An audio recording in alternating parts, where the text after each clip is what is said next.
থাকিয়াছেন মাওলা এক মিনিট সময় নাই কোন সজন দূর করো আমি মাওলার কাছে যাই থাকিয়াছেন মাওলা এক মিনিট সময় নাই কোন সজন দূর করো আমি মাওলার কাছে যাই মেরি রূহ যাবে একা একা সঙ্গে যাবে না মাবুদ ভাই। ঠিক তেমনই একজন প্রতিযোগী আলামিন হোসেন। আলামিন আজকে আমাদেরকে কি গান শোনাবে? আমি সুরত দিও জেমস স্যারের গাওয়া ডাক দিয়েছেন মাওলা এক মিনিটও সময় নাই।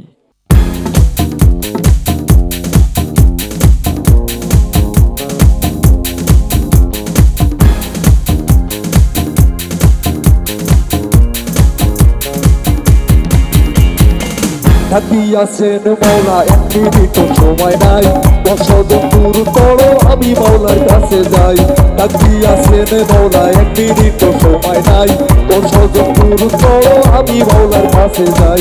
আলামিনের কণ্ঠে আমরা একটুখানি ভিন্ন ধর্মের গান শুনছিলাম, কারণ যে ধরনের আধুনিক বা ফোক গান সাধারণত আমরা শুনে থাকি বা যে ধরনের গায়কী প্রেজেন্ট করে থাকে প্রতিযোগীরা, তার থেকে একটু ভিন্ন ধারার গান। আর ওর দায়িত্ব আরও বেড়ে যাবে যখন সে রকস্টার হবে, তো সমাজের কাছে মেসেজ থাকবে। তো ওকে যদি আইডল বানানো হয়, ও যদি এই ভুলভালগুলো দিয়েও বেরিয়ে যায়, তাহলে প্রজন্ম পরেরটা কি হবে সেটাও ভাবতে হবে। অবশ্যই সেগুলো জাজ করার দায়িত্ব আপনাদের, আপনারা বলবেন সেটাই খুবই স্বাভাবিক। কিন্তু আলামিন রকস্টার হতে চাও তো নাকি? অবশ্যই রকস্টার হওয়ার খুব ইচ্ছে আছে, জি।